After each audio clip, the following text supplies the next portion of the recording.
Hi hello ನಮಸ್ತೆ friends, ಎಲ್ಲರೂ ಹೇಗಿದ್ದೀರಾ? ಮೊದಲಿಗೆ ನನ್ನ ಯೂಟ್ಯೂಬ್ ಚಾನಲ್ಗೆ ಎಲ್ರಿಗೂ ಆತ್ಮೀಯವಾದಂಥ ಸ್ವಾಗತ.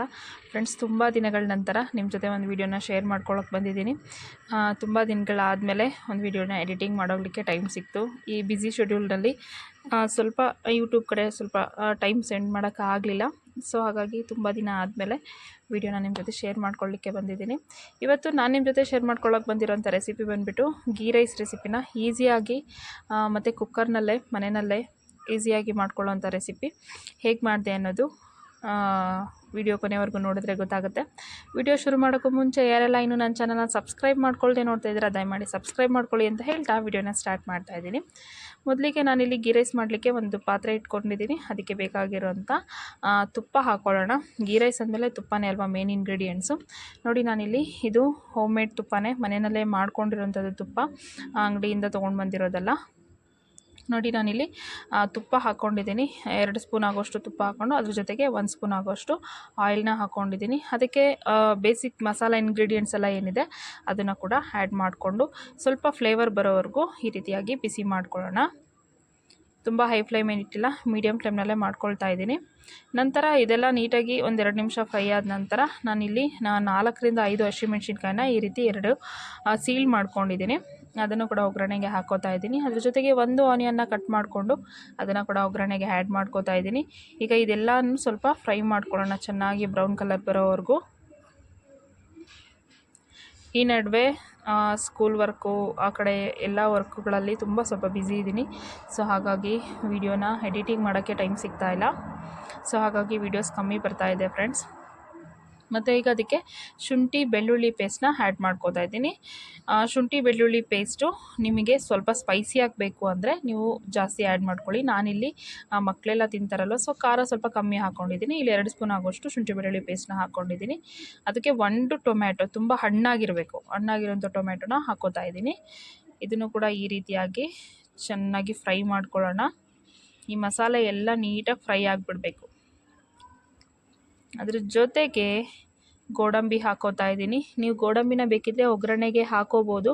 ನಾನು ಒಗ್ಗರಣೆಗೆ ಹಾಕ್ಕೊಳ್ಳೋದನ್ನು ಮರೆತೆ, ಸೊ ಹಾಗಾಗಿ ಈಗ ಹಾಕ್ಕೊಂಡೆ, ಪ್ರಾಬ್ಲಮ್ ಇಲ್ಲ, ಈಗ ಕೂಡ ಹಾಕೋಬೋದು. ನೋಡ್ತಾ ಇದ್ದೀರಲ್ಲ ಮಸಾಲೆ ಎಷ್ಟು ಚೆನ್ನಾಗಿ ಬಾಯ್ಲ್ ಆಗಿದೆ, ಮತ್ತು ಹಾಕಿರೋಂಥ ಟೊಮೆಟೊ ಕೂಡ ನೀಟಾಗಿ ಸ್ಮ್ಯಾಶ್ ಆಗಿದೆ.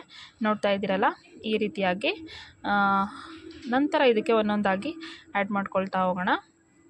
ನಾನು ಇದಕ್ಕೆ ಒಂದು ಕಪ್ಪು ಮೆಜರ್ಮೆಂಟಲ್ಲಿ ಹಾಲು ಹಾಕ್ಕೊತಾ ಇದ್ದೀನಿ. ಸ್ವಲ್ಪ ಸ್ಮಾಲ್ ಕಪ್ ಮೆಜರ್ಮೆಂಟಲ್ಲಿ ಹಾಲು ಹಾಕ್ಕೊಂಡು ಸ್ವಲ್ಪ ಮೊಸರು ಮತ್ತು ಹಾಲು 2 ಮಿಕ್ಸಿಂಗಲ್ಲಿ ಹಾಕ್ಕೊಂಡಿದ್ದೀನಿ.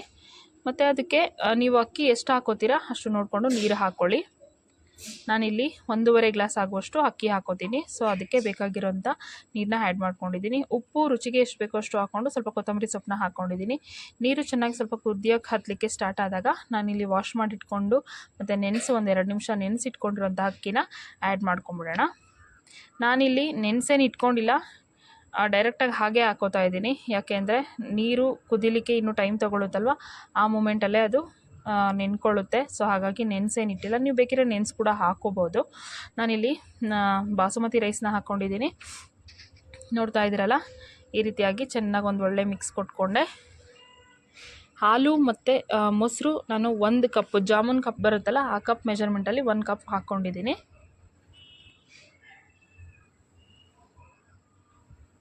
ಈಗ ಚೆನ್ನಾಗಿ ಕುದಿಲಿಕ್ಕೆ ಸ್ಟಾರ್ಟ್ ಆಗುತ್ತೆ. ನಾನೀಗ ಲಿಡ್ನ ಕ್ಲೋಸ್ ಮಾಡ್ತೀನಿ, ಚೆನ್ನಾಗಿ ಬಾಯ್ಲ್ ಆಗಲಿ. ನೋಡ್ತಾ ಇದ್ದೀರಾ ಕುದಿಲಿಕ್ಕೆ ಸ್ಟಾರ್ಟ್ ಆಗಿದೆ. ಈಗ ಒಂದು ಸರಿ ಮಿಕ್ಸ್ ಕೊಡ್ತೀನಿ. ನೀವು ಕುಕ್ಕರಲ್ಲಿ ಬೇಕಿದ್ರೂ ಮಾಡ್ಕೋಬೋದು, ನಾನು ಇವತ್ತು ಪಾತ್ರೆನಲ್ಲೇ ಮಾಡೋಣ ಅಂತ ಟ್ರೈ ಮಾಡ್ತಾಯಿದ್ದೀನಿ. ನೋಡಿ ಈ ರೀತಿಯಾಗಿ ಒಂದೊಳ್ಳೆ ಮಿಕ್ಸ್ ಕೊಟ್ಕೊಳ್ಳೋಣ. ಇನ್ನೊಂದು 2 ನಿಮಿಷ ಆಗೋಷ್ಟರಲ್ಲಿ ಗೀ ರೈಸು ರೆಡಿ ಇರುತ್ತೆ. ಮತ್ತು ಇದು ಬೆಳಗಿನ ತಿಂಡಿಗೆ ತುಂಬ ಚೆನ್ನಾಗಿರುತ್ತೆ. ಇದ್ರ ಜೊತೆಗೆ ವೆಜಿಟೇಬಲ್ ಕುರ್ಮಾನೋ ವೆಜಿಟೇಬಲ್ ಸಾಗುನೋ ಇದ್ರೆ ತುಂಬ ಚೆನ್ನಾಗಿರುತ್ತೆ. ನೋಡ್ತಾ ಇದ್ದೀರಲ್ಲ ಫ್ರೆಂಡ್ಸ್, ನೀಟಾಗಿ ಬಾಯ್ಲ್ ಆಗಿದೆ. ಇನ್ನೊಂದು 2 ನಿಮಿಷ ಮುಗಲಿಕ್ಕೆ ಟೈಮ್ ತೊಗೊಳುತ್ತೆ ಅನಿಸುತ್ತೆ. ಈಗ ಲಿಡ್ನ ಕ್ಲೋಸ್ ಮಾಡೋಣ. ಕ್ಲೋಸ್ ಮಾಡಿದ್ದಾದಮೇಲೆ 1-2 ನಿಮಿಷ ಆದಮೇಲೆ ಸ್ಟವ್ನ ಆಫ್ ಮಾಡ್ಕೊಳ್ಳಿ. ಆವಾಗ ನಿಮಗೆ ಗೀ ರೈಸು ತಿನ್ನಲಿಕ್ಕೆ ಮತ್ತು ಸರ್ವ್ ಮಾಡಲಿಕ್ಕೆ ರೆಡಿ ಇರುತ್ತೆ. ಇವತ್ತಿನ ನನ್ನ ಗೀ ರೈಸ್ ರೆಸಿಪಿ ನಿಮಗೆ ಹೇಗೆ ಅನ್ನಿಸ್ತು? ಈಸಿ ಅನ್ನಿಸ್ತಾ? ಈಸಿಯಾಗಿ ಮಾಡ್ಬೋದು ಅನ್ನಿಸ್ತಾ? ಹೀಗೆ simple and easy cooking method, cooking ರೆಸಿಪಿಗಳಿಗೋಸ್ಕರ ನನ್ನ ಚಾನಲು ನಿಮಗೆ ತುಂಬ ಯೂಸ್ ಆಗುತ್ತೆ ಅಂದ್ಕೊಂಡಿದ್ದೀನಿ. ಹಾಗಿದ್ರೆ ಇನ್ನೂ ಸಬ್ಸ್ಕ್ರೈಬ್ ಮಾಡ್ಕೊಳ್ಳೋದಕ್ಕೆ ಯಾಕಿನ್ನೂ ತಡ ಮಾಡ್ತಾ ಇದ್ದೀರಾ? ಹಾಗೆ ಪಕ್ಕದಲ್ಲಿ ಕಾಣೋಂಥ ಬೆಲ್ಲೈಕನ್ನು ಕೂಡ ಪ್ರೆಸ್ ಮಾಡಿಬಿಡಿ. ಒಂದು ಲೈಕ್ ಮಾಡಿ, ಕಾಮೆಂಟ್ ಮಾಡಿ, ಶೇರ್ ಮಾಡಿ ಅಂತ ಹೇಳ್ತಾ thank you for watching friends. Keep supporting my channel.